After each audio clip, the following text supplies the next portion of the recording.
Donc, en petite introduction, en attendant que Sébastien nous rejoigne, donc merci à toutes et tous d'être avec nous. Je suis Sylvain Fiet, exécutif du Media Agency en compagnie d'Orion Marcelin, journaliste qui était dans le team de fondation d'Aliency. Donc, Aliency, pour ceux qui le découvrent pour la première fois, et excusez-moi pour les autres qui le connaissent par cœur, c'est un média qui est dédié à la transformation numérique qui, depuis 7 ans, décrypte l'impact du numérique sur nos organisations. Avec une vision assez profonde de nos sujets autour de la transformation, donc transformation de nos business models, repenser la relation avec ses clients et bien sûr le champ de l'évolution, d'évolution des modes de collaboration sous l'influence du numérique. Donc, à l'arrivée de en pleine crise d'ailleurs, la rédaction, alors comme tout le monde, on a été un peu chahuté, le confinement, la baisse d'activité, parce qu'on faisait beaucoup d'événements physiques. Donc, on s'est quand même clairement posé la question de quel pouvait être notre rôle pendant cette période. On tente de vous apporter des décryptages. On voit beaucoup d'infos d'intox, beaucoup d'intox, donc on essaie de décrypter. On a créé des rubriques, notamment une qui s'appelle Plus fort ensemble, que j'anime. Dorian reparlera un peu des sujets qui sont traités. Mais dans ce hub digital et dans ces enjeux qui est lié à l'impact que vous subissez tous, et notamment cette dimension managériale, sociale, de cette évolution de nos modes de collaboration, du travail à distance, du confinement. On a voulu consacrer ces webinaires à cette logique d'apporter des décryptages, des visions un peu opérationnelles, des expériences aussi sur les bonnes pratiques en cette période, en tout cas les erreurs peut-être à ne pas commettre.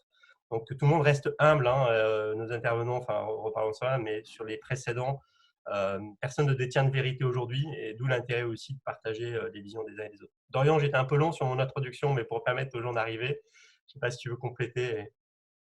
Effectivement, tu as déjà commencé à le dire. Bonjour à tous. On a eu l'occasion depuis un mois de discuter lors de 2 précédents off de la rédaction de ces impacts managériaux qu'avait pu avoir la crise, le confinement, sur les pratiques qui étaient nécessaires de repenser les nouvelles compétences qui devaient émerger, la place de l'humain dans cette situation très particulière.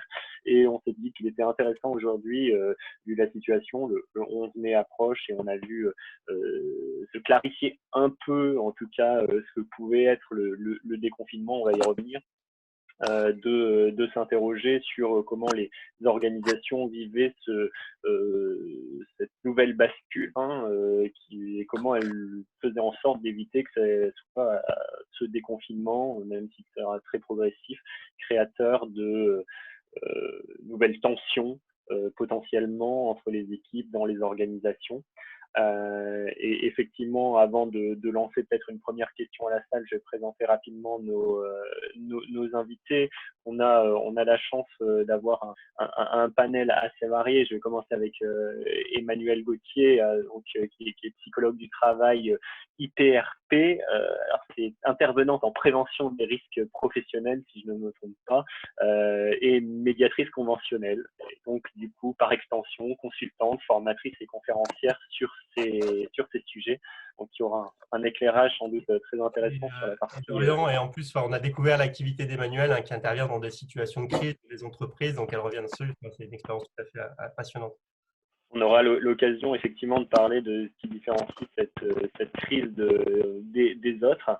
Et nous avons également 2 représentants du monde de l'entreprise, Stéphane Gervais, donc vice-président exécutif innovation stratégique et smart data au sein du groupe Lacroix, qui est une ETI française industrielle, notamment spécialisée dans les composants connectés pour les réseaux d'eau et d'énergie. Je laisserai présenter un peu plus précisément ce que fait Lacroix. Et Sébastien Crozier, qui est président de la CFE-CGC au sein du groupe Orange, qui pour le coup on ne présente plus et que tout le monde connaît. Donc on aura l'occasion également lors de cet échange de revenir sur le rôle des organisations syndicales et professionnelles dans ces confinements. Bonjour à tous les trois. Mais ta caméra est un peu baissée, donc pour démarrer un peu, on a prévu de vous envoyer un petit sondage, donc qui va nous permettre aussi de vous faire réagir pour lancer un peu les. Effectivement, on a vu les annonces du gouvernement se précisaient ces derniers temps avec l'intervention d'Édouard Philippe, notamment la semaine dernière, et pendant le week-end, des précisions, on va dire, un peu plus techniques sur les modalités et conseils officiels sur le déconfinement. Donc, on était curieux pour lancer cet échange et peut-être faire réagir également, nourrir les questions ensuite sur ce que vous aviez pu penser de ces séries d'annonces et d'échanges. Alors, il n'y a encore que 50% de votants, mais déjà des tendances qui se dessinent. Alors, je ne sais pas si, n'hésitez pas ça monte un peu. Et on va continuer. Et encore, vous avez encore 3 secondes. 63, allez. Enfin, je crois en tout cas c'est un peu sans appel déjà sur ce qui se dessine. Alors, je vais mettre fin au sondage pour le partager. Hop. Et voilà, pour illustrer, un peu sans appel, 70%, pas assez précise pour bien s'organiser. 20% inquiétante et 14% rassurante. Voilà. Je crois que ça va permettre de lancer le débat. On va avoir peut-être l'occasion de demander effectivement exactement de voir comment nos invités réagissent. Peut-être une première question du côté des entreprises justement, donc des groupes Orange et La Croix, pour nous dire rapidement finalement comment s'est passé le confinement déjà chez vous respectivement et qu'est-ce qui allait changer potentiellement à partir du 11 mai et dans les semaines à venir. Je ne sais pas si Stéphane, vous voulez commencer sur Oui. l'ETI, l'ETI industrielle, comment elle a vécu ces semaines et qu'est-ce qui va changer? Absolument. Donc bonjour à tous. Juste quelques mots sur le groupe Lacroix. On est une ETI de 4200 personnes internationales et on est industriel avant tout pour des produits, oui, voilà, comme a dit Dorian, plus ou moins connectés, plus ou moins, on va dire, électroniques. Pour les villes, les ressources comme l'eau, etc. Et avec des clients aussi bien acteurs publics que privés. Le confinement s'est passé, on va dire, une situation de crise, clairement, avec un gros impact sur notre carnet de commandes, mais aussi sur l'organisation de nos différentes d'assemblage en France et à l'étranger, avec des situations très différentes suivant que c'était en Allemagne, en Tunisie ou en France, et donc des cas locaux à gérer avec qui doit travailler, pour quand et comment. Et on a vu aussi, par exemple, 2 catégories très distinctes chez nous, qui sont effectivement les personnes qui sont dans nos usines d'assemblage, avec l'appel à volontaires pour continuer en tout cas le mieux qu'on puisse une partie de notre production. Donc c'était vraiment un appel à volontariat, et les autres populations, R&D, marketing et autres, qui étaient plus ou moins prêtes, on va dire, à faire du télétravail, et qui, elles, sont quand même plutôt bien adaptées, on va dire, à cette nouvelle situation. Mais on a vu quand même une vraie différence entre ces deux populations. Donc un confinement en fait qui a pu se faire, et on a pu continuer, mais plus en mode, on va dire en mode pompier, c'est-à-dire en mode on gère au jour le jour, avec quand même une demande de retourner au travail, et avec aussi des grandes questions sur ce retour. On en parlera après. Sébastien, du côté du groupe Orange, quels ont été les impacts et comment vous voyez se présenter la suite du coup? Alors, évidemment, le groupe Orange est dans une situation qui est un peu paradoxale, puisque on est déjà un opérateur d'intérêt vital, hein. Donc, aujourd'hui, on ne pourrait pas discuter si les opérateurs Internet n'étaient pas présents au quotidien. Donc, en fait, nous, qu'est-ce qu'on a eu? En fait, on a eu évidemment un processus de confinement comme tout le monde, mais qui a finalement assez peu impacté l'entreprise d'un point de vue de son activité. Donc, la seule chose qui était complètement arrêtée, c'était les boutiques. Donc, évidemment, les centaines de boutiques qui étaient en France se sont arrêtées, hein, du jour au lendemain. Et donc, évidemment, on s'est retrouvé avec des collaborateurs qui n'étaient plus en situation de pouvoir travailler, dont on a reporté une partie de l'activité au travers du téléphone. Donc ça, c'est un premier élément. L'ensemble de l'activité a été basculé en télétravail, ce qui était un phénomène tout à fait exceptionnel parce que ça n'avait jamais été fait. On avait des expérimentations internes qui nous permettaient de basculer en télétravail. On a je crois qu'aujourd'hui, on a plus de 50 000 personnes qui sont en télétravail de façon continue. Donc ça, c'est assez considérable et qui sont tous connectés sur un réseau unique, y compris nos téléconseillers, parce que les téléconseillers qui répondent au téléphone en France ont un surcroît d'activité parce que le confinement n'est pas que français, le confinement est mondial et que quand il y avait des centres d'appel parfois étrangers, eux, ils se sont mis à fermer et les capacités des pays en question leur permettaient pas de continuer à travailler. Donc, en fait, ce sont les téléconseillers français qui se sont retrouvés avec des amplitudes d'horaires qui ont été augmentées sur évidemment la base du volontariat, mais déjà, ça a été un phénomène. On a continué à intervenir dans un régime malheureusement ralenti, mais quand je dis malheureusement, c'est parce qu'il y a toute une série d'éléments de la chaîne de production, soit de sous-traitants, soit d'intervenants qui répondaient plus présents, parce que tout ceci est très compliqué. Mais on a continué à faire toutes les interventions techniques dites d'urgence, à commencer par les entreprises, les hôpitaux, les espaces de santé, et puis ensuite tous les clients qui tombaient en panne. C'est vrai qu'on a fait moins d'installations nouvelles, moins de déploiements. Il y avait aussi beaucoup moins de demandes. Il y avait beaucoup de clients qui n'acceptaient pas que les techniciens d'intervention rentrent dans les habitacles, donc la problématique s'est pas posée. Et donc, on fait fonctionner l'entreprise depuis maintenant plus d'un mois et demi. Je vais pas dire de façon presque normale, mais en tous les cas, de façon suffisamment efficiente pour faire que aujourd'hui, le réseau fixe et le réseau mobile fonctionnent et ont pu absorber l'augmentation de trafic qui a été générée par le confinement. Alors qu'est-ce qui va changer après du coup par rapport au 11 mai, Sébastien d'abord et éventuellement Stéphane. Alors oui, nous ce qu'on constate, pour répondre aussi à la question de comment vivent les collaborateurs, d'une façon générale, je pense que comme partout, une partie des collaborateurs a envie de resocialiser et de revenir dans un environnement professionnel. Donc à l'évidence, la demande est réelle. Bien sûr, la découverte de l'amplitude qu'on a de travailler d'être en télétravail est un vrai changement. C'est-à-dire que c'est à la fois un accélérateur de la prise de conscience de ce que peut être le télétravail, à la fois un accélérateur des inconvénients aussi que peut être le télétravail.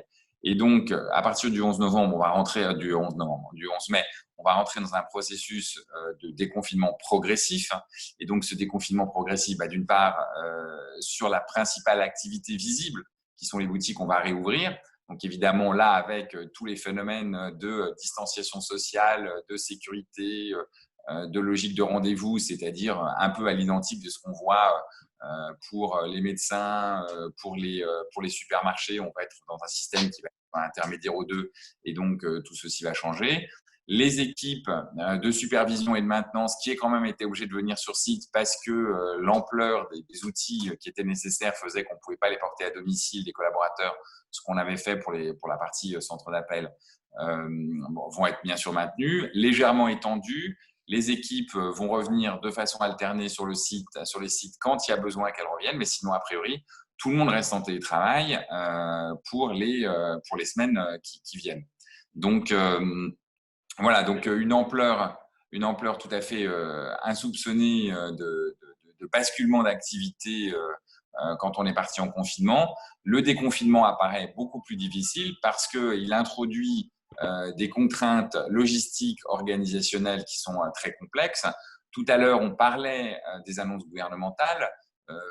La question, par exemple, des tests sur lesquels le gouvernement entre guillemets, déconseille aux entreprises de faire des tests est quelque chose qui a profondément interpellé l'ensemble des personnels parce que c'était un souhait, c'était une demande, il y a une vraie demande des personnels de pouvoir être testés, de pouvoir savoir s'ils ont eu le coronavirus, s'ils ne l'ont pas eu, s'ils l'ont quand ils ont des symptômes, cette décision gouvernementale, par exemple, n'est pas comprise du personnel et génère des inquiétudes, un stress qui se répercute sur l'organisation totale globale du travail. Alors, on va avoir l'occasion de revenir sur ces aspects même psychologiques. Juste, Stéphane, sur est-ce que vous jugez également que le déconfinement va être tout autant difficile ou plus difficile encore que que le confinement, finalement? Non, en fait, il s'annonce plus difficile, je trouve. Ça peut paraître un peu bizarre. Il s'annonce plus difficile et plus compliqué qu'un confinement que l'on subit, sachant que au retour à la normale, il y a des attentes de revenir, en fait, de revenir un petit peu comme avant. Il y a effectivement des pressions pour essayer de rattraper ce qui n'a pas pu être fait et ce qui a été perdu ces derniers mois. Et donc, de se dire, le 11 mai, on repart à fond sur la production et sur les ventes.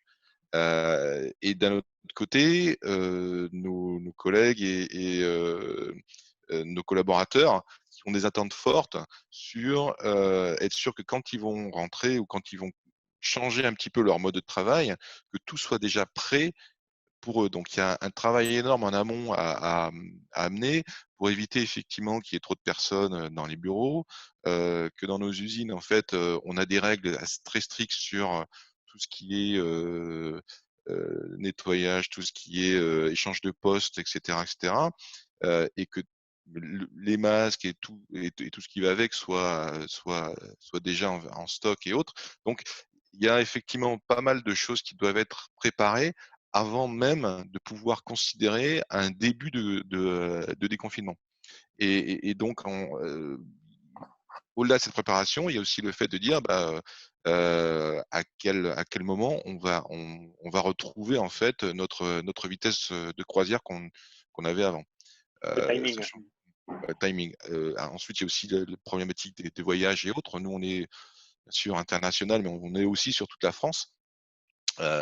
Comment est-ce qu'on gère les commerciaux qui doivent aller visiter les clients, etc. Enfin, il y a toute une granularité sur les règles et sur ce qu'on doit prévoir qui paraît extrêmement compliqué, en tout cas à mettre en place pour que ce soit prêt le 11 mai. On va Et revenir ne sur. serait-ce que les aspects logistiques que tu décris, Stéphane, hein, on s'est dit que ça va donner une source d'innovation à pas mal d'éditeurs de logiciels pour vous accompagner sur ces sujets, je pense. Absolument. Là, il y a un nouveau champ d'innovation et d'opportunités. Alors, on va revenir sur les conseils pratiques que vous pourriez donner en fonction de ce que vous voyez pour votre propre entreprise. Mais avant cela, j'aimerais faire réagir donc Emmanuel sur la vision, on va dire, qui a été citée des impacts psychologiques sur les collaborateurs de ce déconfinement. Alors, je ne veux pas appeler ça forcément un retour au travail, mais il y a eu déjà dans de nombreuses entreprises des crises, hein, qu'elles soient économiques, financières ou même sociales. On peut se demander, alors à vous qui êtes spécialiste de ces questions-là, en quoi cette crise-là, ce confinement plus déconfinement, est différent finalement de d'autres types de crises que pourraient rencontrer l'entreprise et les collaborateurs? Bien, d'abord, bonjour à toutes, à tous. Alors, pour répondre à votre question, les caractéristiques de cette crise actuelle, la première caractéristique qui me vient à l'esprit, c'est qu'elle touche tous. Nous sommes tous concernés puisque l'atteinte, elle est à l'individu. Hein. Ce risque sanitaire, chacun, quel qu'il soit, peut subir ses conséquences. La grande difficulté du retour au travail, c'est un contexte d'incertitude radicale. On ne peut pas le comparer, par exemple, à une crise financière comme on en a vécu il y a quelques années. On n'a pas de connaissance de la destination, ni feuille de route. Donc l'histoire, cette nouvelle histoire, elle va se faire en marchant. Cependant, le rythme des pas de tout un chacun sont différents. Hein, on le sait bien physiquement, hein, des plus ou moins grands pas. Ça va être déterminé entre autres par la motivation de chacun, mais la motivation ne se décrète pas. Ça, je parle aux dirigeants des RH. C'est également la capacité de résilience des organisations comme des individus. C'est-à-dire comment on va rebondir et comment on va entraîner l'autre, les autres collègues, collaborateurs. Également, la question du sens que l'on va donner à son travail, c'est une question qui traversait déjà les organisations avant cette crise, mais qui devient saillante. Et puis, cette notion aussi de confiance. Alors, tout ça, ce sont des termes qui sont utilisés aujourd'hui, bienveillance, confiance, etc. Je mets des guillemets un petit peu tarte à la crème. Moi, je crois en la sincérité. S'il n'y a pas derrière réellement cette sincérité, on ne peut pas dire « aie confiance en moi ». La confiance, elle se construit par des accords. Elle se déconstruit beaucoup plus vite qu'elle peut se construire d'ailleurs, et ça, on le sait. En termes de transition et de changement, on est donc dans un état intermédiaire que je dirais entre pause et agitation. Cet entre-deux inconfortable, des repères qui sont balayés, y compris chez nous, puisque le chez nous est devenu pour certains et beaucoup un bureau. Donc, comment on navigue du bureau à la chambre d'enfant, à l'école de classe. Donc ça, c'est un état qui a été étudié en anthropologie qu'on appelle un état liminaire. Ça signifie un seuil. Et c'est une étape fondatrice de rites de passage. Donc, le déconfinement, on peut imaginer qu'on peut se baser sur les travaux qui ont été faits en anthropologie sociale sur ces rites de passage. Donc, il y a 3 phases. Il y a la phase de séparation, durant laquelle chacun est disjoint de son environnement et son flot d'activité quotidienne. Ça, c'est la phase lorsque l'on nous a demandé de nous confiner. Ensuite, il y a la phase dite de liminarité, ce seuil, qui est également une période de marge durant laquelle certains ont travaillé, comme vous l'avez dit, base ou non du volontariat, certains chômage technique, etc. Donc, c'est une phase de transition. On est entre 2 états. Si je le ramène à autre chose que l'entreprise, ce serait l'état adolescent, par exemple. Et là, on arrive à cette phase d'incorporation, donc la sortie du confinement, qui va marquer la réintégration de chacun, alors sur des périodes diverses, on n'a pas encore le calendrier, dans son environnement, avec un statut, une identité et un état modifié. Donc, ce qui a caractérisé cette période, c'est la séparation de notre communauté sociale, perte de repères, anxiété, peur, etc. Vous l'avez vu, le sondage là, auquel vous avez répondu, en fait, je voudrais juste rebondir sur les questions 2 et 3, sur le pas assez précis, 68%, et inquiétude, 18%. Comme les auditeurs ne pouvaient répondre qu'à l'une ou l'autre des 3 questions, je dirais que ceux qui ont répondu 2 auraient peut-être répondu 3, puisque le 2, c'est une cause, et le 3, c'est un effet. Voilà, donc ça, c'était juste Donc, il n'est pas dit qu'il n'y ait pas plus de 18% de personnes qui soient inquiètes. Qui jugent inquiétantes. Oui, bien sûr, effectivement. Ouais. Et juste par rapport à ce que vous disiez sur le sentiment qu'il pouvait y avoir une baisse de motivation liée à ces transitions successives finalement, et puis cette incertitude dans les organisations. Est-ce que d'autres crises peuvent nous donner des axes de réponse ou des façons de faire qui facilitent ça? En complément de ta question, parce qu'il y a plusieurs questions sur ce thème-là, c'est aussi comment détecter ces baisses de motivation, ces isolements aussi, et comment les appréhender par rapport au parallèle que vous pouvez faire dans d'autres situations où vous apportez des réponses. Alors, j'avais prévu d'aller sur le côté pratique un petit peu plus tard. Oui, on y reviendra. En tout cas, la question est posée, on y réagira. Donc, j'y répondrai. C'est l'animateur qui commence à dérouler mal le déroulé, on est mal barré. Non, mais c'est pas… Non, autant pour moi. Je réponds tout de même à la première parce qu'elle a du sens justement dans mon intervention la présente. C'est en quoi c'est différent, c'est ça d'avant? Oui, est-ce qu'il y a d'autres types de crises qui peuvent nous inspirer des bonnes réponses finalement? Alors, je dirais oui et non, mais plutôt non, malheureusement. Je travaille depuis quelques années beaucoup dans les administrations pour accompagner ces changements majeurs. Et là, on est dans une période donc, de changement de paradigme, de sens, de fonction publique, les 3 fonctions publiques, j'entends, que ce soit l'hôpital, celle d'État ou les collectivités. Il y a beaucoup de demandes, de conférences sur donner du sens, motiver, etc. bien s'il y a ces questions et s'il y a ces demandes fortes, très fortes, c'est bien parce qu'on n'a plus perdu ce sens. Et qu'il faut le trouver, alors pas forcément en soi. Après, on a des leaders qui arrivent, malgré tout, hein, des bons capitaines de navires qui arrivent à embarquer leurs collaborateurs, même par des temps houleux et des destinations plus ou moins lointaines et plus ou moins inconnues. Ça a ses limites, il me semble aujourd'hui, en toute modestie, qu'on vient de trouver les limites. Parce que là, on touche à la santé de tous, ça nous ramène à notre finitude, au sentiment de perte possible pour soi, pour les autres. Donc la question principale, ça va être qu'est-ce que j'attends de demain? C'est quoi ma vie demain? Quel sens je vais lui donner? Donc l'employeur, les employeurs, qu'ils soient publics ou privés, vont devoir se poser. Alors la difficulté aujourd'hui, puisqu'on est en crise, puisque et je dis et je l'affirme, nous ne savons pas gérer la crise. L'hôpital, pour prendre l'exemple de l'hôpital pour lequel je travaille beaucoup, l'hôpital met en place ce qu'on appelle des plans blancs. Le plan blanc, c'est la gestion de crise après attentat, etc.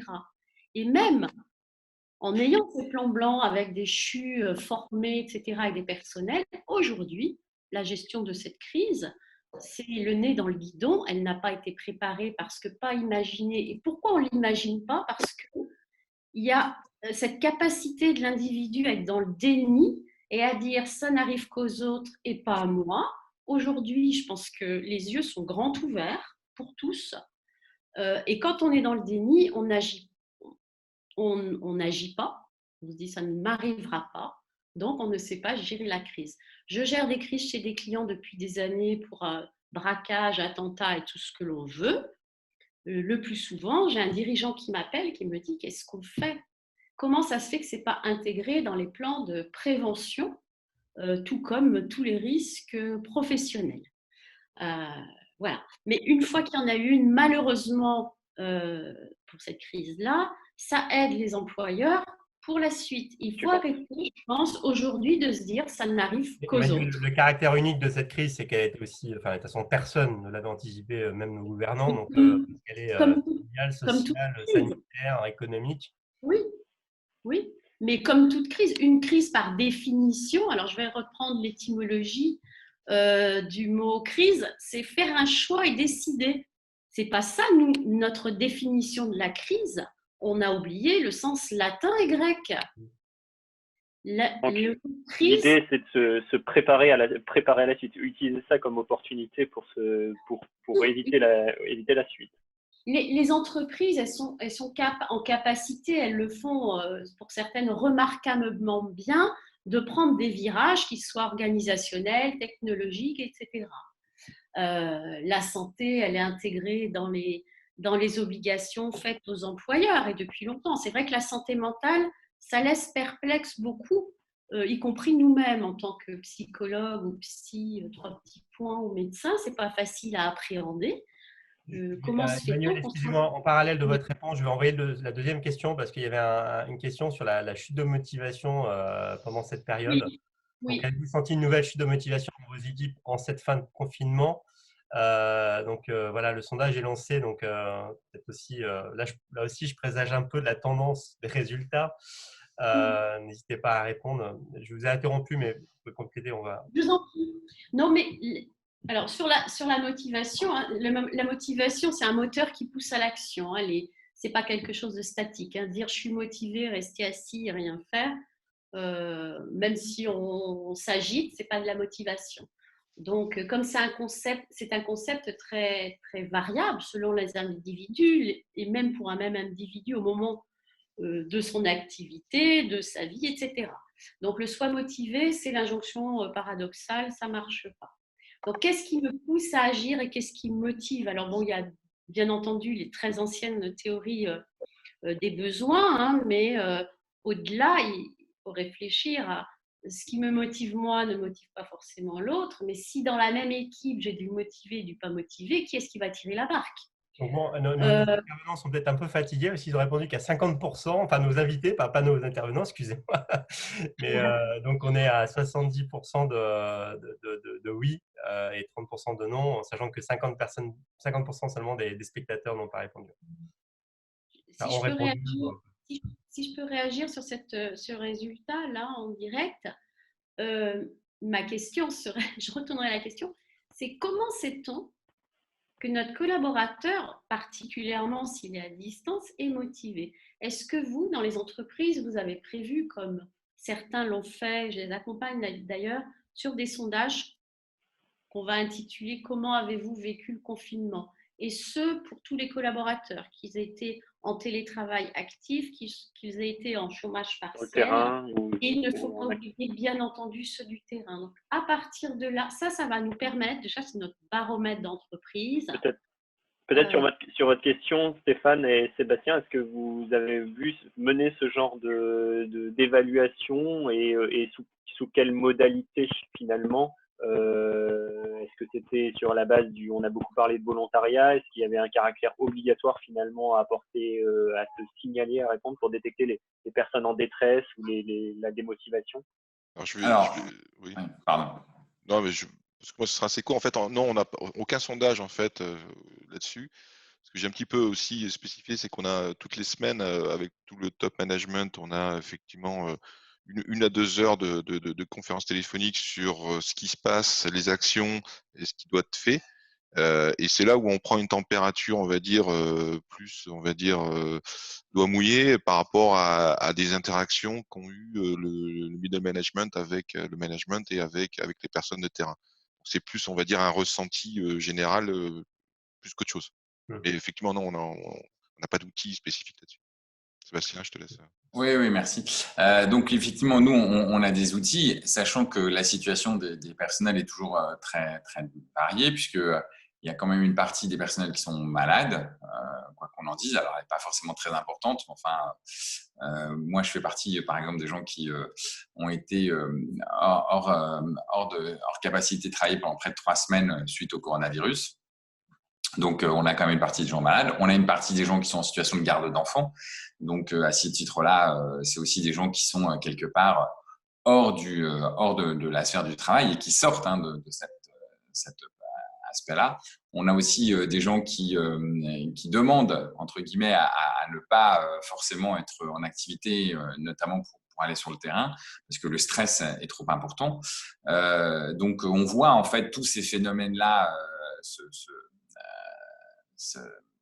émerger. Sur la question de la motivation, de nouveau, les réactions sont très diverses. On voit par exemple que tous les gens qui sont hors confinement ont une motivation qui est assez forte parce qu'ils sont en situation d'action, ils sont en situation d'intervention, ils sont en situation de réparer et la satisfaction des collaborateurs du groupe Orange à dépanner des clients, à brancher des entreprises qui en ont besoin, ou même, comme on l'a vu, on a eu un collaborateur qui est arrivé chez une mamie qui était en détresse respiratoire, qui était par terre, et c'est lui qui a appelé le 15, et sans doute c'est lui qui l'a sauvé. Ça, c'est des galvanisateurs de l'action et donc de la motivation. De l'autre côté, dans les gens qui sont en confinement, la motivation est plus diverse. Il y a des gens que le confinement use, ça de façon extrêmement claire. Les sondages remontent de façon évidente une usure avec le temps de la situation de confinement. On a 2 principes de surveillance chez nous, qui est un principe, on va dire, actif et puis un autre qui est on va dire, plus passif. On a une hotline qui permet d'accompagner les gens qui le souhaitent donc sur la base d'appel. Et puis après, on a une démarche active, plus ou moins correctement déployée parce que ce n'est pas des choses qui sont très évidentes, c'est-à-dire ces appels proactifs. Sur la question de la gestion des crises, je voulais revenir parce que tout à l'heure, le débat était assez intéressant. Sur la gestion des crises, il se trouve que les crises, et nous, on est dans une entreprise dans laquelle on a vécu un certain nombre de crises, mais on en a vécu plusieurs. Bien sûr, il y a l'affaire des suicides de France Télécom qui a énormément marqué l'entreprise. Et là, on était dans une dimension psychologique extrêmement forte. Donc, on a appris on a appris de ce qui s'est passé.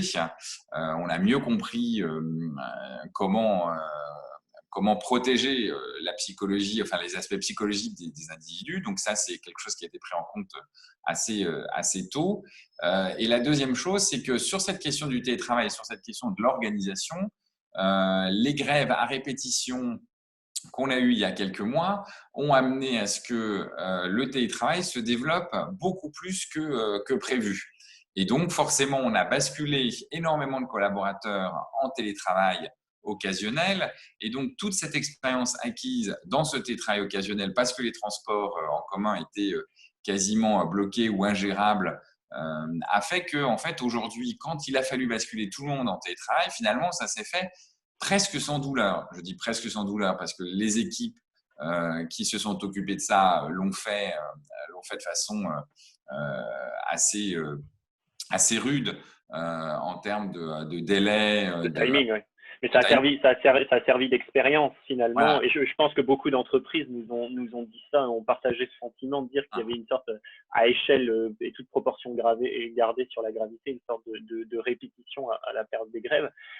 Alors il nous reste une vingtaine de minutes et j'aimerais rentrer sur des sujets peut-être de conseils pratiques de la part des trois intervenants. Mais aujourd'hui, par rapport au questionnement sur l'après, cet après 11 mai ou ce sur quoi vous projetez, qu'est-ce qui vous paraît être la priorité à anticiper? Est-ce qu'il y a des sujets que l'on doit rendre obligatoires dans l'entreprise, des façons de faire qu'il faudrait diffuser?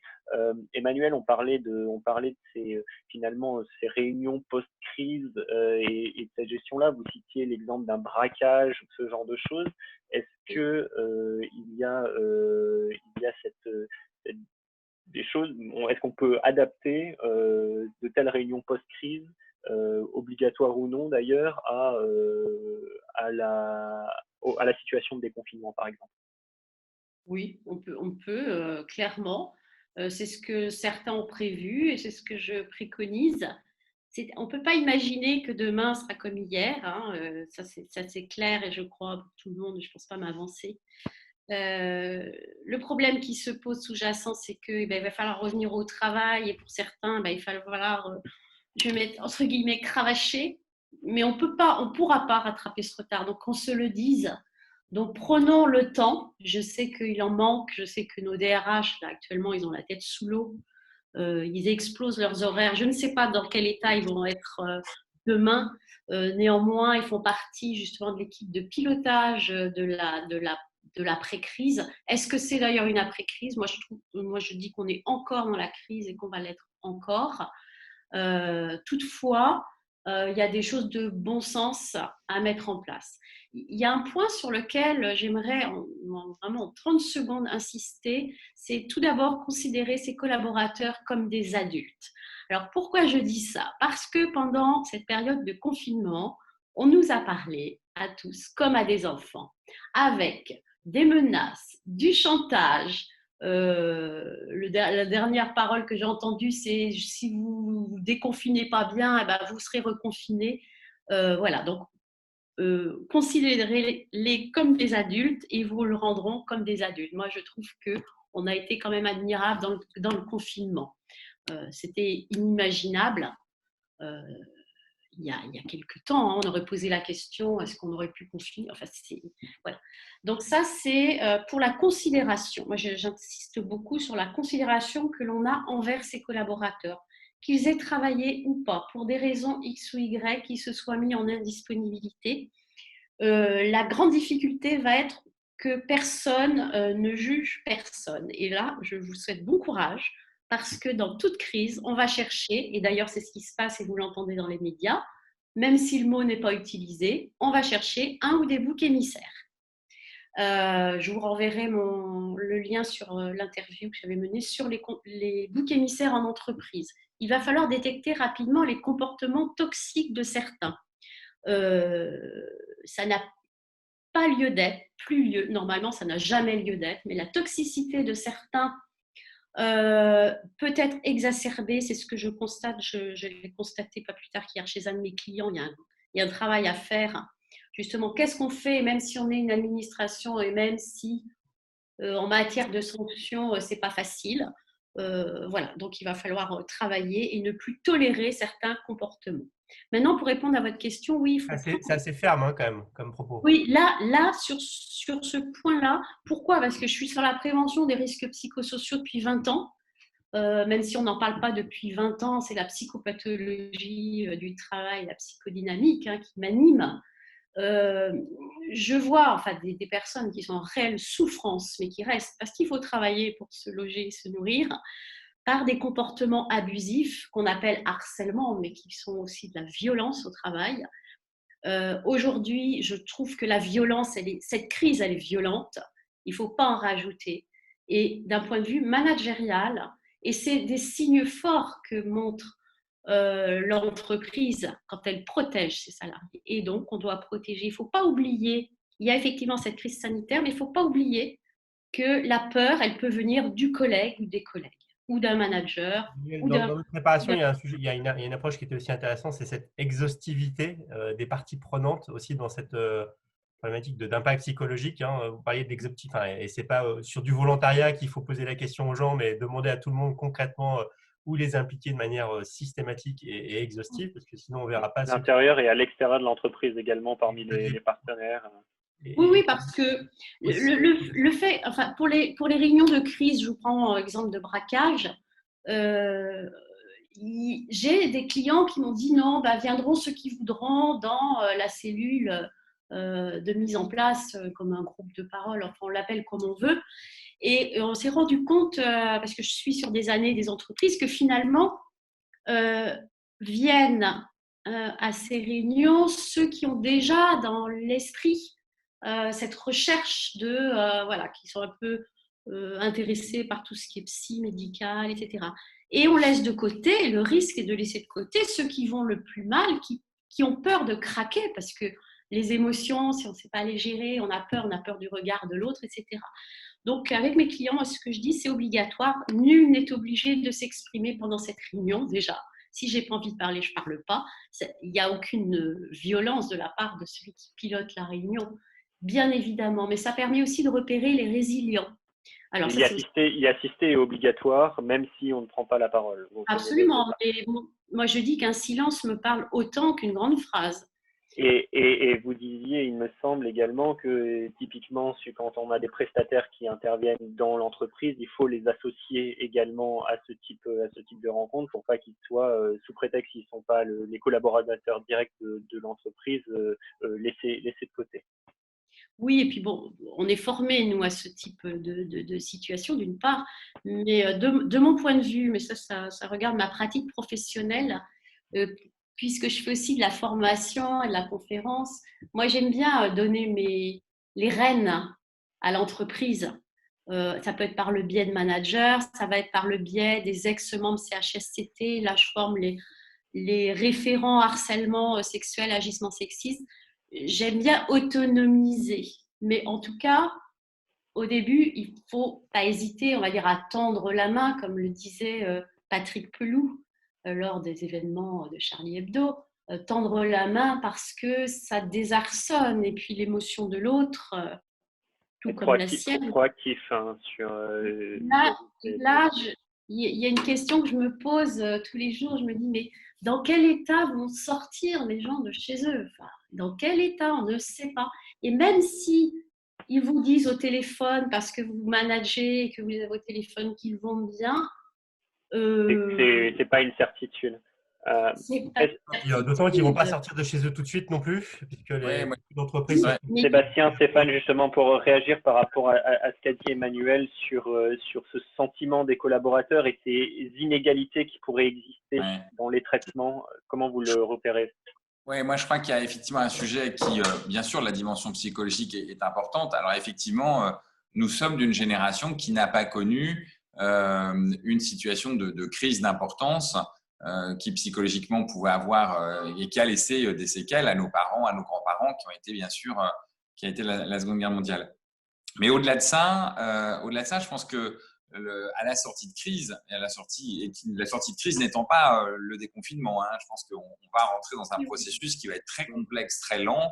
On va avoir un déconfinement, c'est pas très bien. Je pense que à l'intérieur de toute l'entreprise, de toutes les entreprises, l'humilité doit être le mot d'ordre. On ne sait pas très bien où on va. Alors, c'est peut-être parfois déstabilisant pour les collaborateurs de ne pas avoir un cap, de ne pas avoir des étapes, mais il n'en reste pas moins que je pense qu'il faut qu'on fasse tous preuve d'une extrême prudence. Et en tout état de cause, à la sortie de cette crise, va se poser la question des inégalités. Et la question des inégalités, elle est de trois ordres. Elle est l'inégalité statutaire. Alors, tout à l'heure, on parlait des parties prenantes, mais ce qu'on appelle l'inégalité statutaire, c'est qu'est-ce que j'ai comme relation avec mon travail? Est-ce que j'ai une relation avec mon travail qui est un contrat à durée indéterminée? Est-ce que j'ai un contrat à durée déterminée? Est-ce que est-ce que je suis sous-traitant? Est-ce que je suis indépendant? Donc, dans toutes les parties prenantes, il y a quand même des réalités économiques qui sont pas les mêmes et qui le mettent et qui mettent les salariés à rude épreuve. À l'intérieur même des entreprises, on voit que la situation statutaire n'est pas la même. Une grande entreprise, globalement, est moins en risque. Les personnels des grandes entreprises sont moins en risque que ceux qui sont dans les petites entreprises. Les petites entreprises vont être beaucoup plus malmenées. Donc, cette question de l'inégalité statutaire dans le monde du travail va évidemment se poser et doit être posée en débat. La deuxième question, c'est l'inégalité.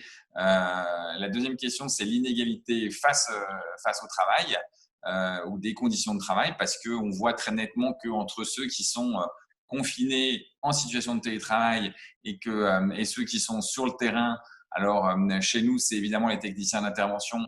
Ailleurs, ça peut être les gens qui sont dans les supermarchés, ça peut être les gens qui font de la logistique, qui, eux, peuvent être dans un cadre et dans un contexte de contamination où la probabilité est supérieure. Et donc là, on a une inégalité dans les conditions de travail, ce qui n'était pas forcément aussi marquant avant, même si on sait très bien que dans les milieux industriels, les accidents du travail sont plus importants que dans l'univers tertiaire. Et puis, il y a un troisième niveau d'inégalité qui est l'inégalité salariale. Et là, évidemment, c'est peut-être ce dont on parle le plus, mais les deux précédentes inégalités existent aussi. C'est ceux qui finalement font tourner le pays, ceux qui sont les plus indispensables, ne sont pas forcément les mieux payés. Alors, on en parle bien sûr pour les personnels de santé, mais si on regarde à l'intérieur et dans la hiérarchie des salaires d'une entreprise comme la nôtre, les techniciens d'intervention qui vont chez les clients, qui font les raccordements, ne sont pas non plus les mieux payés. Donc évidemment, ça interpelle sur ce trois types d'inégalités. Il va falloir avoir les débats, il va falloir avoir des réponses, parce que sinon, on n'aura pas la reconstruction, la capacité de reconstruction, et on n'aura pas la capacité de retrouver une cohésion à l'intérieur de l'entreprise. Il y a des risques de conflits sociaux. Il y a des risques de conflits sociaux qui pourraient naître. Dorian, j'ai poussé le sondage là, j'ai la réponse justement pour illustrer. On est moitié-moitié, ce que je vois. Une entreprise sur deux qui se projette sur des problématiques de conflit social de l'entreprise, donc c'est aussi considérable par rapport au stade qu'on évoque. Et Stéphane Gervais, par rapport à ces trois types d'inégalités, comment c'est quelque chose que vous voyez chez vous?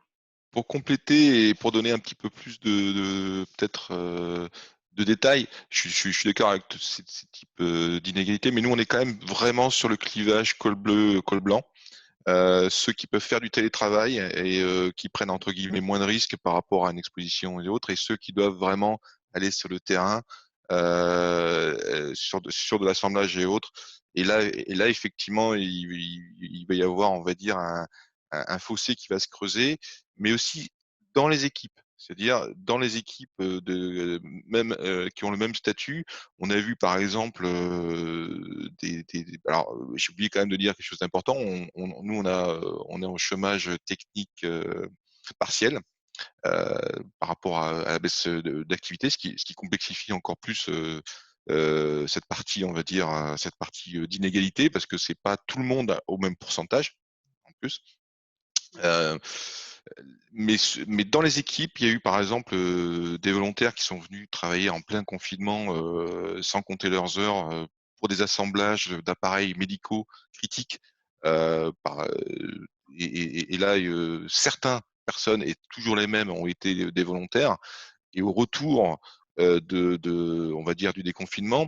Il va y avoir une inégalité dans les mêmes équipes, des personnes qui ont été beaucoup plus loin, qui ont pris des risques et qui ont été volontaires, et par rapport aux autres qui, elles, sont restées en retrait, en salaire et statut égalitaire. Et là, il va y avoir vraiment une vraie gestion de retour, de cohésion d'équipe et de remettre les choses à niveau, parce que il va y avoir clairement des tensions d'équipe. Ça, enfin, nous, on le voit. Alors, il nous reste quelques minutes pour prendre quelques questions. Une qui a été posée et qui est intéressante, c'est très pragmatique, hein, finalement. Une des craintes sur ces reprises du travail ou fin progressive du télétravail, c'est la question des transports en commun, notamment à Paris ou dans les grandes agglomérations.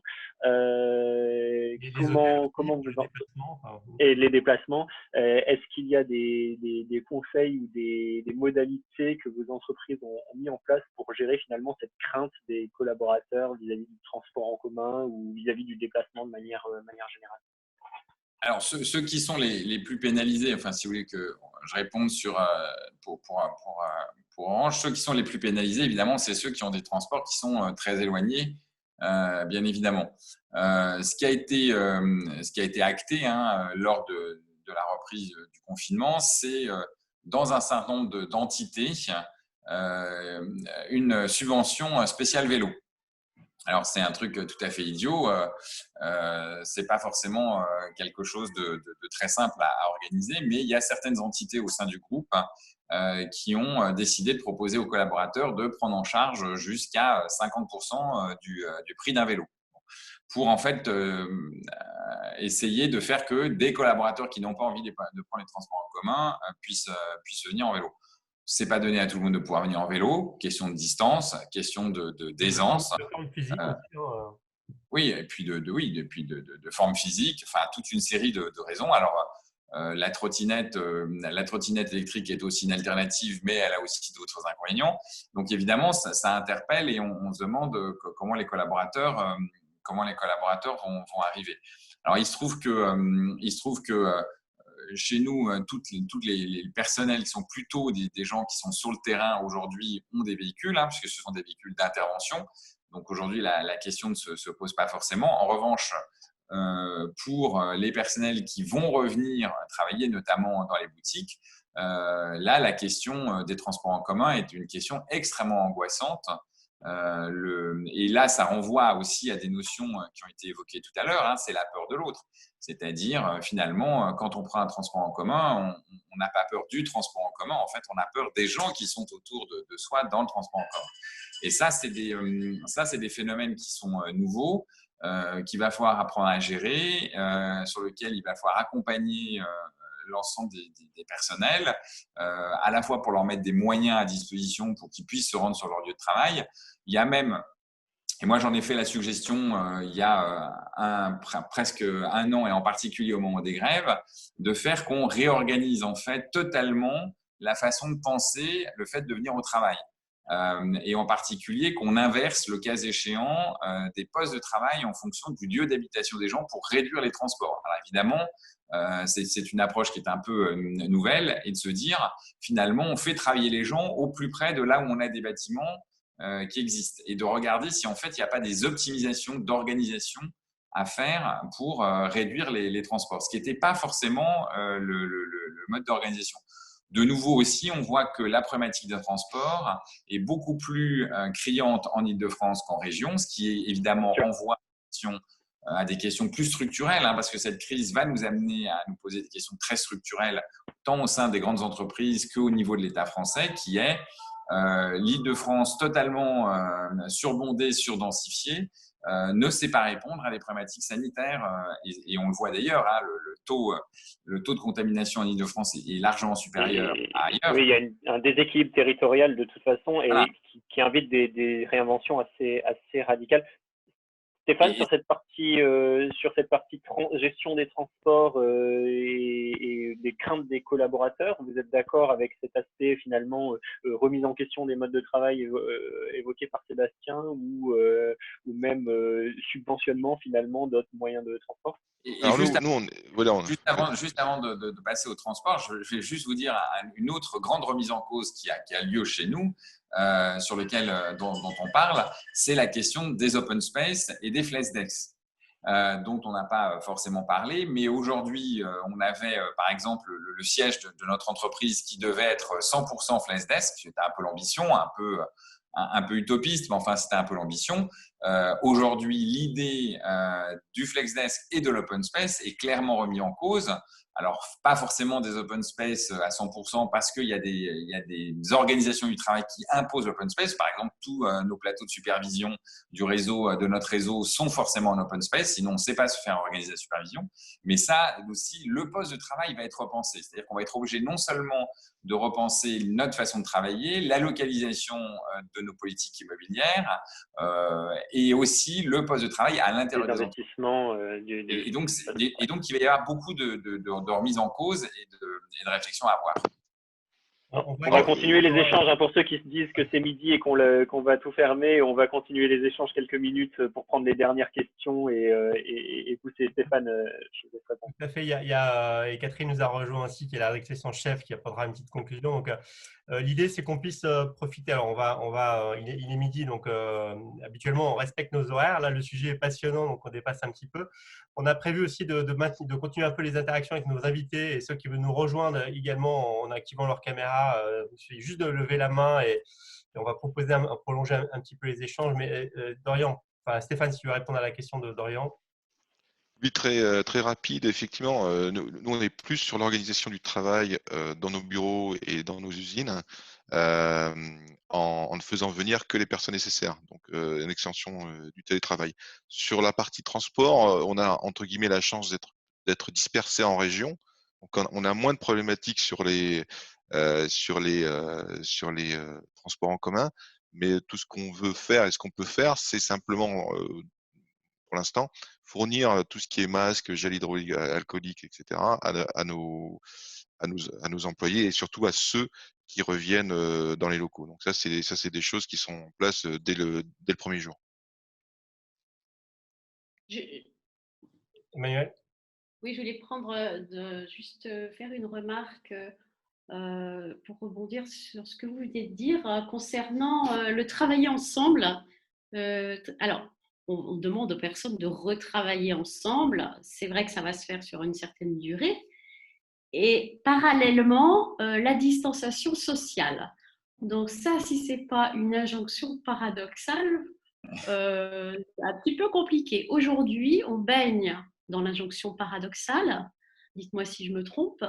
Et qu'est-ce que ça provoque chez tout un chacun? Une dissonance cognitive. La dissonance cognitive, c'est ce qui rend fou à terme. Hein.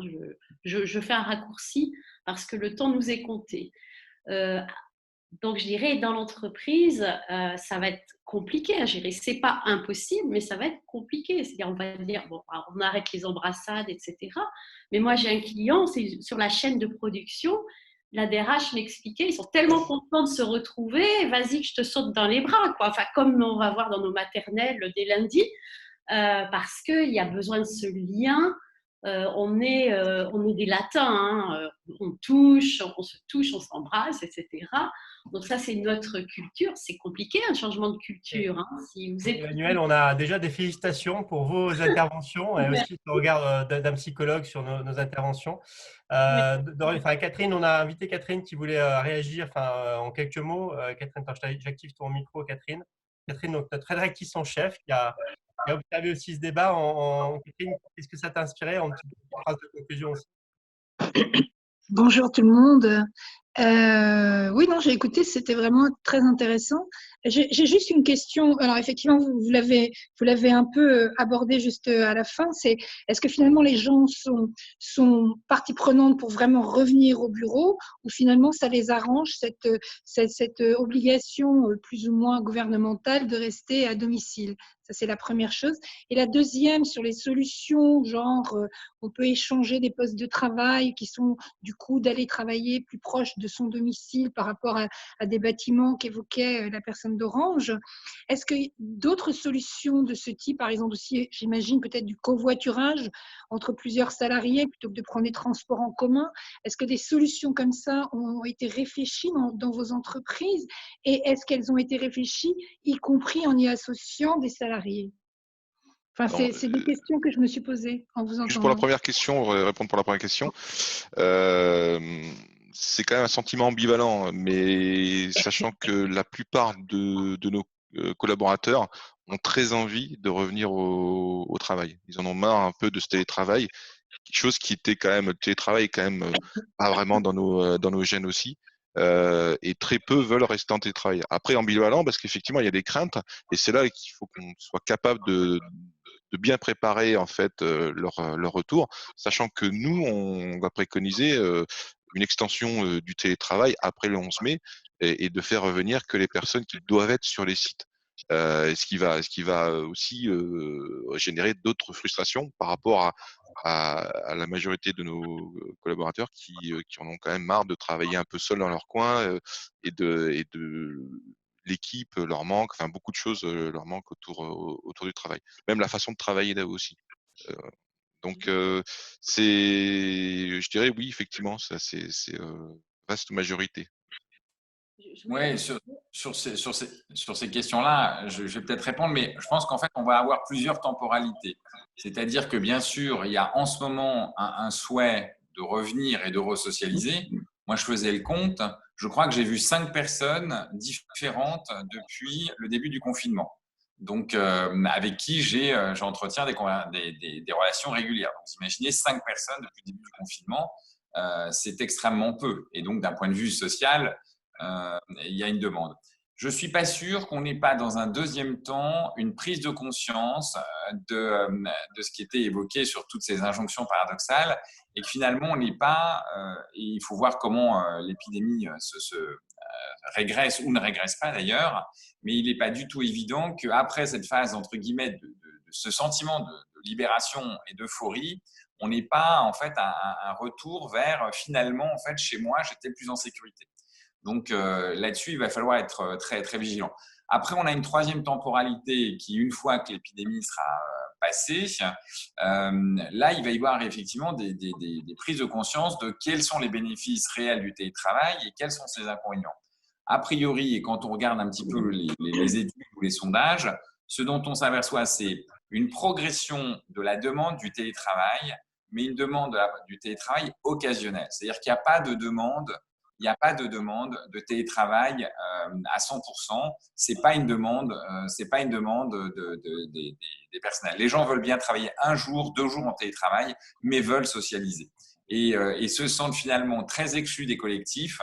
Et là, on le voit. Et donc, évidemment, c'est paroxysmique la situation qu'on vit.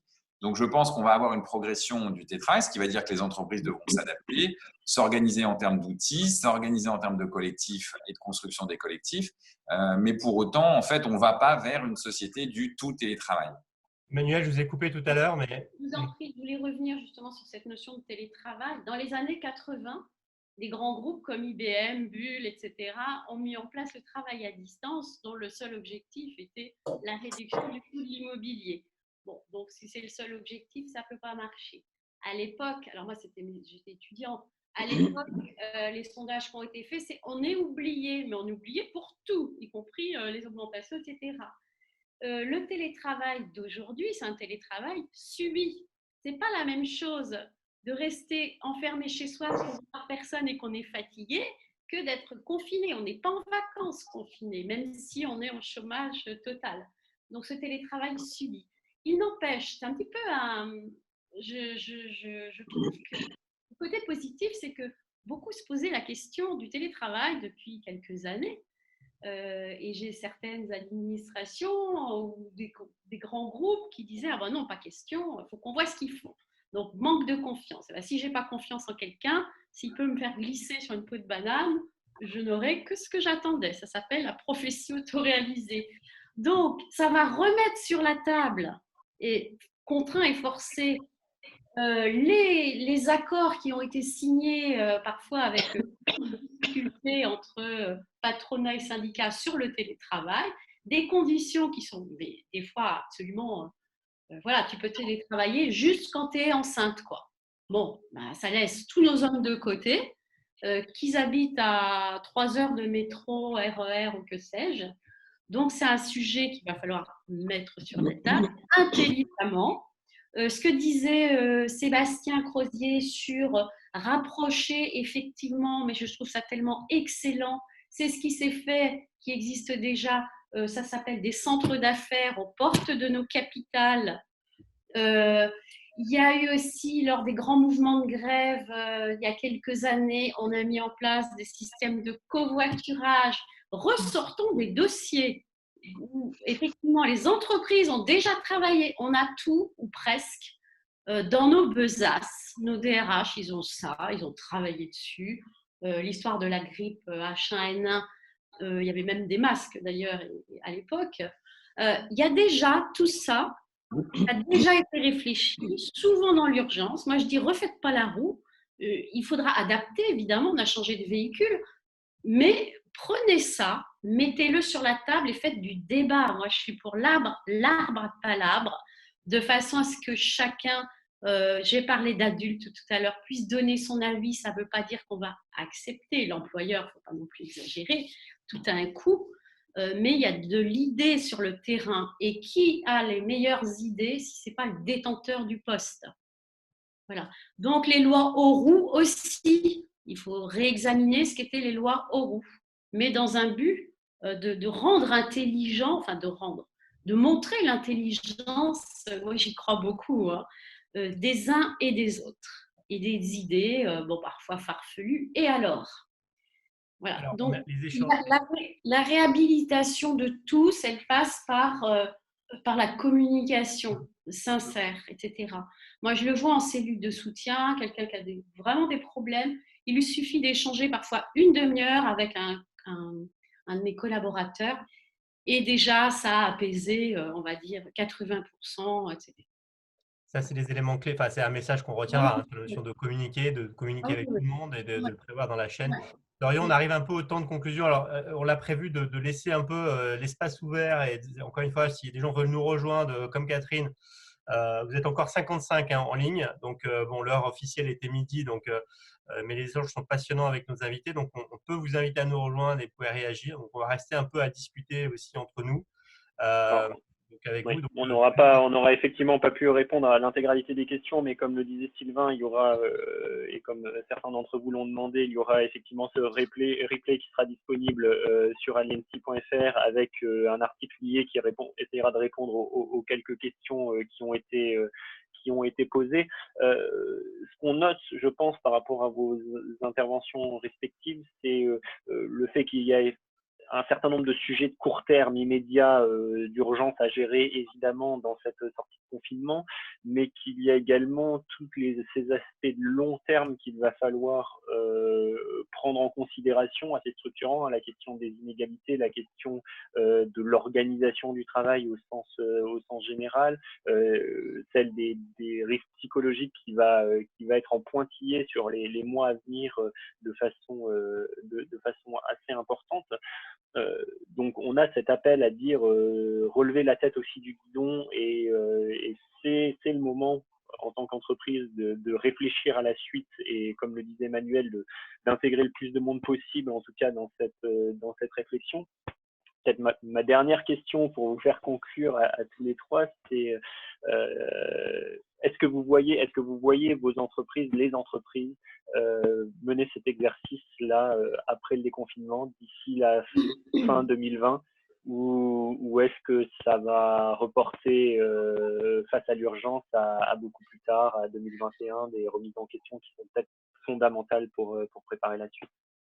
Alors, je vais peut-être juste prendre, effectivement, nous, j'espère pouvoir le faire alors qu'on est nous, on est en situation d'urgence, on est à chômage partiel, on veut que la reprise, alors on n'est pas en mode de survie encore, mais on sera dans un mode, effectivement, où on va tout faire pour essayer de minimiser les dégâts et d'éviter toute restructuration.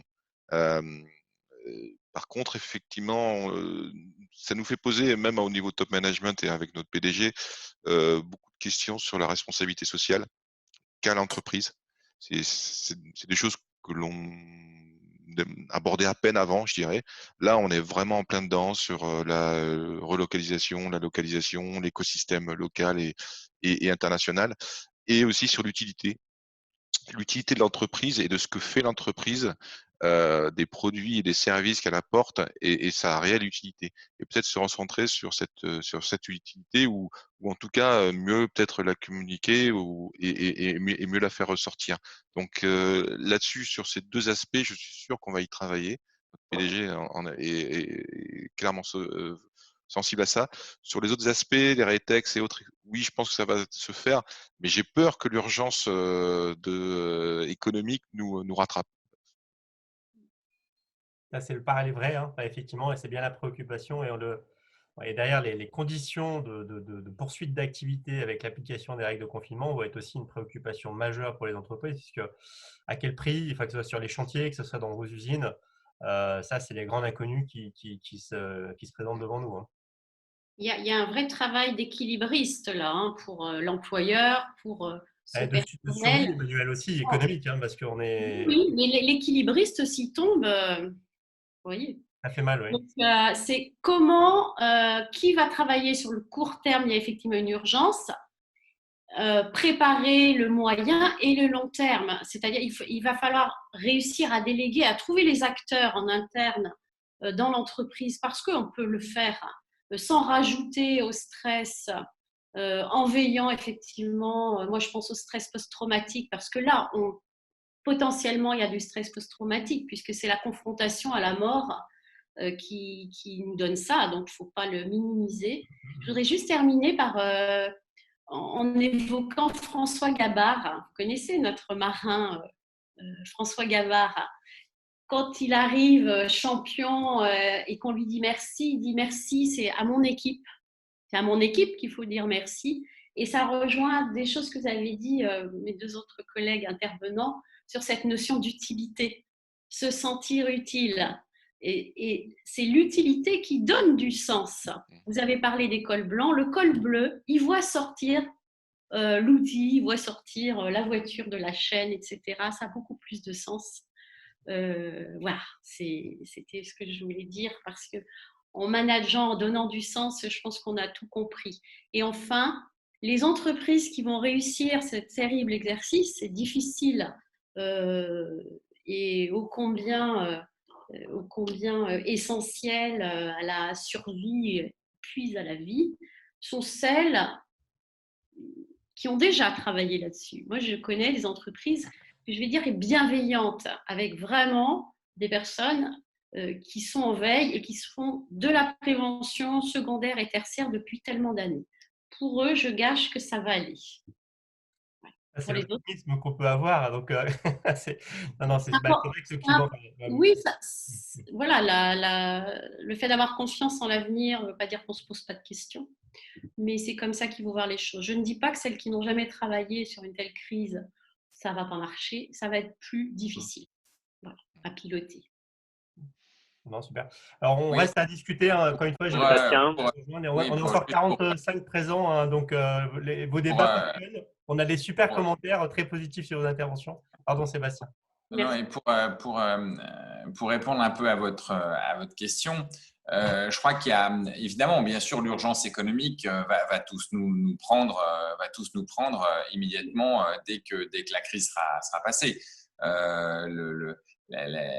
La demande et nous on le voit, on pense qu'on va avoir des demandes extrêmement importantes de connectivité, la question de l'aménagement du territoire sur la fibre, parce que des territoires n'ont pas été fibrés, leur difficulté à accéder aux outils numériques aura été beaucoup plus criante. Donc on pense qu'effectivement l'urgence va arriver. Pour autant, en fait, on ne pourra pas faire l'économie d'un débat sur qu'est-ce que l'entreprise de demain et comment elle doit s'organiser pour être résiliente, finalement, comment gérer les crises, parce que finalement, ça fait partie presque d'une logique d'assurance. C'est-à-dire que vous êtes obligé de consacrer une petite partie de votre budget à payer votre assurance si vous arrive une catastrophe. Et au final, en réalité, toutes les entreprises se doivent de faire ça. Si les entreprises ne consacrent pas une petite partie de leur temps de leurs ressources, je ne dis pas tout de suite parce que je pense que d'abord il y aura un travail de reconstruction. Il va falloir que nos entreprises se restabilisent.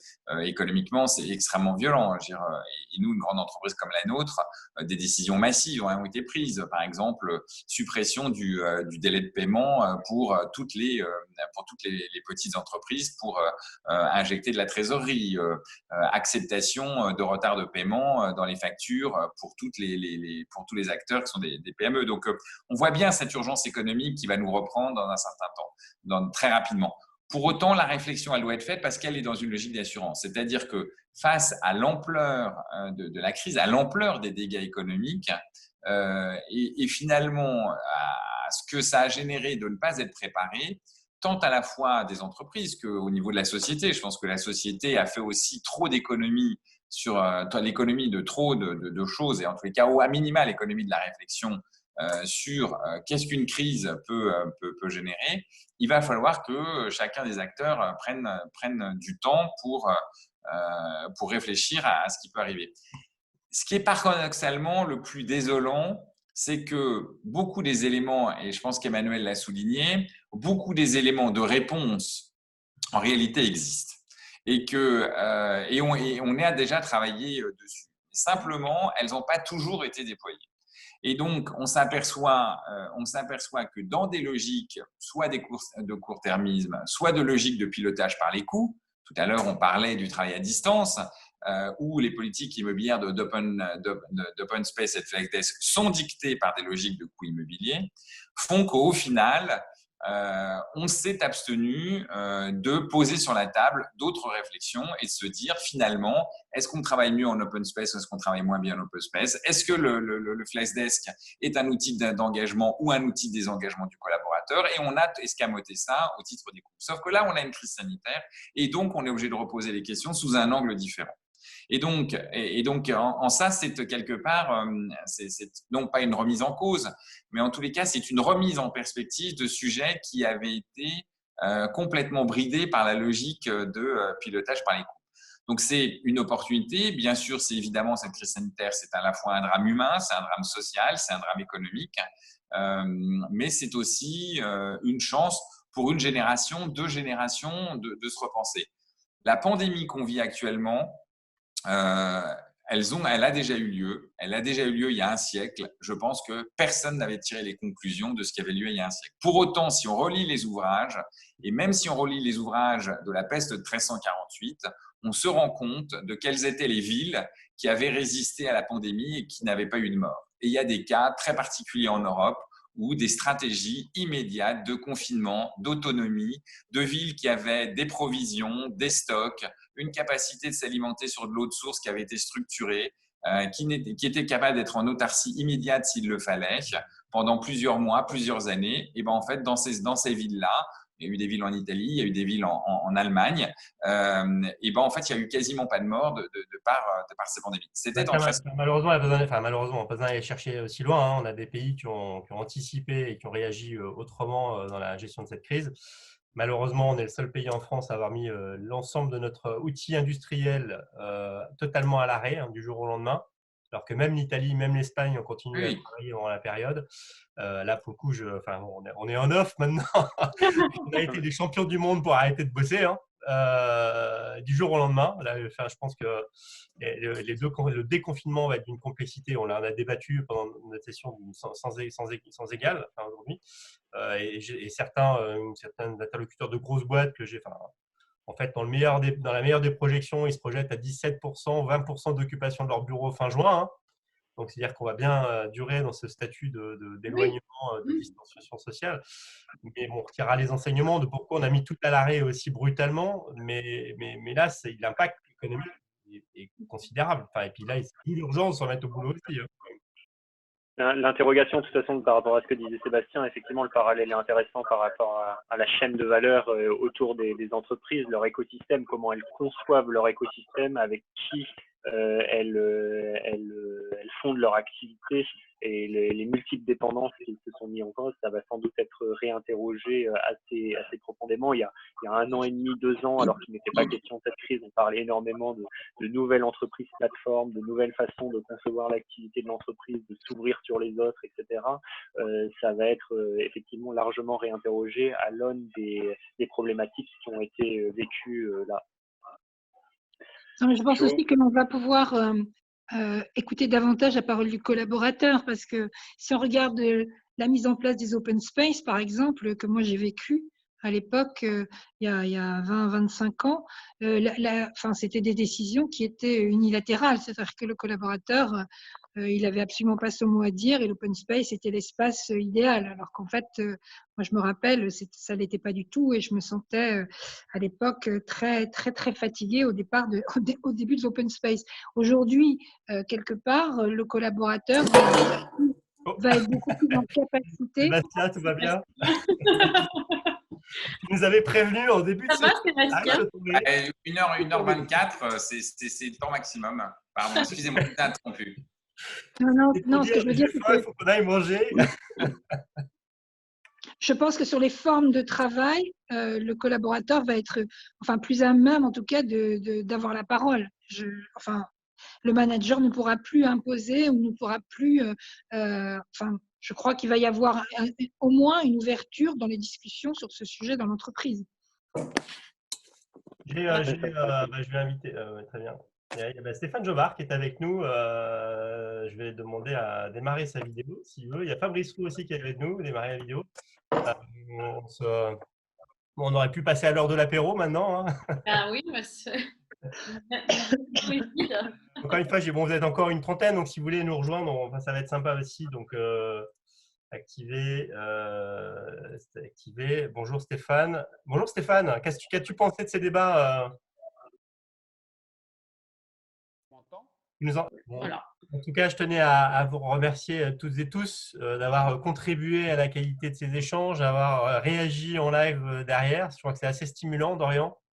Oui, effectivement, merci de participer aussi vivement au débat et d'apporter vos insights de tous les côtés. Nous, on travaille sur un dossier concernant cette période post-confinement, évidemment, mais dans tous les cas, on voit tous que on va garder une grande humilité et apprendre en marchant. On constate, on découvre pas mal de choses.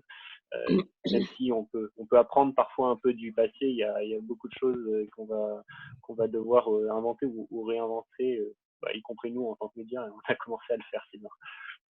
Et Catherine nous a rejoint, alors c'est le mot de la fin de la fin. Non, c'est intéressant. Alors, ce qui est intéressant, c'est de voir qu'on est loin d'un retour à la normalité, en tout cas, ça c'est évident, et que si en septembre on commence à voir les prémices d'une certaine normalité, ce sera vraiment, à mon avis, au plus tôt. Donc on a encore beaucoup de travail pour redynamiser l'optimisme et faire qu'on embarque tout le monde dans cette reprise. Merci à toutes et tous, encore une fois, vraiment, sincèrement, à nos intervenants, à nos participants. Merci beaucoup. Merci à tous aussi et toutes. Il reste encore une quinzaine. On a été 75 aussi sur ce webinaire aujourd'hui, donc c'est super. Merci à vous. Merci. Merci à bientôt. Prenez soin de vous en tout cas et à bientôt. Et en attendant de vous revoir sans distanciation sociale. Au revoir. À bientôt. Au revoir. Ciao. Merci. Ciao. Ciao.